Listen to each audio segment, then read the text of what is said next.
ನಮಸ್ಕಾರ, ನೀವು ನೋಡ್ತಾ ಇದ್ದೀರಾ ರಿಪಬ್ಲಿಕ್ ಕನ್ನಡದ ವಿಶೇಷ ಕಾರ್ಯಕ್ರಮ. ನಾನು ನಾಗೇಂದ್ರ ಬಾಬು.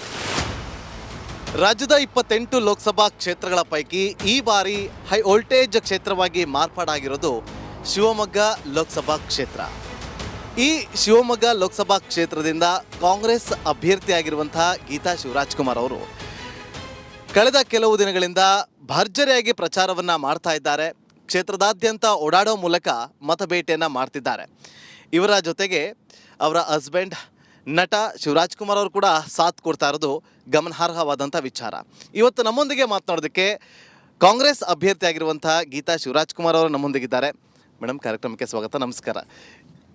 ನಮಸ್ತೆ. ಹೇಗಿದ್ದೀರಿ? ಚೆನ್ನಾಗಿದ್ದೀನಿ, ವೆರಿ ಫೈನ್. ಹೇಗಿದೆ ಕ್ಷೇತ್ರದಾದ್ಯಂತ ಪ್ರಚಾರ, ಭರಾಟೆ, ರೆಸ್ಪಾನ್ಸ್ ಹೇಗೆ ಸಿಗ್ತಾ ಇದೆ? ರೆಸ್ಪಾನ್ಸ್ ತುಂಬ ಚೆನ್ನಾಗಿದೆ, ಇಟ್ಸ್ ಪಾಸಿಟಿವ್. ಆಮೇಲೆ ನಾವು ಭದ್ರಾವತಿಯಿಂದ ಸ್ಟಾರ್ಟ್ ಮಾಡಿದ್ವಿ ಆ್ಯಕ್ಚುಲಿ. ಆಮೇಲೆ ಇವಾಗ ಒಂದು 10-12 ದಿವಸ ಆಯಿತು ಅಂತ ಕಾಣಿಸುತ್ತೆ ನಾವು ಸ್ಟಾರ್ಟ್ ಮಾಡಿ. ಆ್ಯಂಡ್ ಎಲ್ಲ ಕಡೆನೂ ಇಟ್ಸ್ ತುಂಬ ಜನ ಸೇರ್ತಾರೆ, ಅದರಲ್ಲಿ ಯಂಗ್ಸ್ಟರ್ಸ್ ತುಂಬ ಜನ ಇರ್ತಾರೆ. ಸೊ ತುಂಬ ಸಂತೋಷ ಆಗುತ್ತೆ. ಸೊ ನೀವು ಕಂಡಂತೆ ಕ್ಷೇತ್ರದಲ್ಲಿ ಅಭಿವೃದ್ಧಿ ಕೆಲಸಗಳು ಆಗಿದೆ ಅಂತ ಅನ್ಸುತ್ತಾ, ಅಥವಾ ಇನ್ನೂ ಬಾಕಿ ಇದೆ, ಇಂಥದನ್ನ ಮಾಡಬೇಕಾಗಿದೆ ಅಂತ ಅನ್ನಿಸ್ತಾ ಇದೆಯಾ?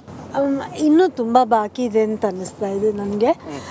ಯಾಕಂದರೆ ಕೆಲವು ರೋಡ್ಗಳಾಗಿರ್ಬೋದು, ನಾನಿಲ್ಲ ಅಂತ ಹೇಳಲ್ಲ, ಅದು ನಮ್ಮ ತಂದೆಯವ್ರ ಕಾಲದಲ್ಲೂ ಆಗಿತ್ತು.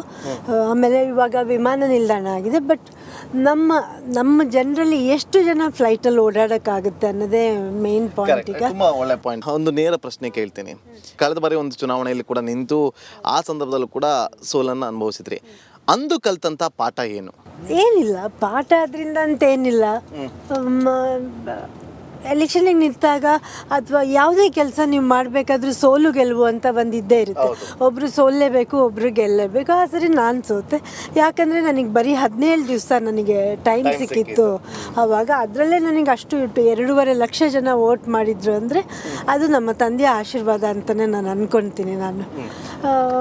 ಬಟ್ ಈ ಸರಿ ಆ ಥರ ಕಾಣ್ತಾ ಇಲ್ಲ, ಎಲ್ಲ ಪಾಸಿಟಿವ್ ಆಗಿ ಕಾಣ್ತಾ. ಬದಲಾವಣೆ ಜಗದ ನಿಯಮ ಅಂತ ಹೇಳ್ತೀನಿ. ಹೌದು. ಇವತ್ತು ಈ ಪಂಚ ಗ್ಯಾರಂಟಿ, ಸರ್ಕಾರದ ಒಂದು ಪಂಚ ಗ್ಯಾರಂಟಿ ಏನಿದೆ, ವಿಧಾನಸಭಾ ಚುನಾವಣೆಯಲ್ಲಿ 135 ಸ್ಥಾನಗಳನ್ನು ಪಡೆದುಕೊಳ್ಳೋದಕ್ಕೆ ಸಾಧ್ಯ ಆಯಿತು ಅನ್ನೋದು ಜಗಜ್ಜಾಹಿರ. ಈ ಪಂಚ ಗ್ಯಾರಂಟಿ ನಿಮ್ಮ ಕೈ ಹಿಡಿಯುತ್ತೆ ಅನ್ನುವ ವಿಶ್ವಾಸ ಎಷ್ಟರ ಮಟ್ಟಿಗಿದೆ? ನನಗೆ 100% ಇದೆ. ಯಾಕಂದರೆ ಅವು ಅನುಷ್ಠಾನಕ್ಕೆ ಬಂದಿಲ್ಲ ಅಂದಿದ್ರೆ ಅದ್ರ ಬಗ್ಗೆ ಚರ್ಚೆ ಆಗ್ತಿತ್ತು, ಅದು ನನಗೆ ನೆಗೆಟಿವ್ ಆಗ್ತಿತ್ತು ಅನ್ನೋ ಗೊತ್ತಿಲ್ಲ. ಬಟ್ ಎಲ್ಲನೂ ಇವಾಗ ಅನುಷ್ಠಾನ ಆಗಿ ಯಾವುದೇ ಹಗರಣ ಇಲ್ಲದೇ ಎಲ್ಲ ದುಡ್ಡು ಡೈರೆಕ್ಟಾಗಿ ಹೋಗ್ತಾ ಇರೋದ್ರಿಂದ ಅದು ನನ್ನ ಕೈ ಹಿಡಿದೇ ಹಿಡಿಯುತ್ತೆ.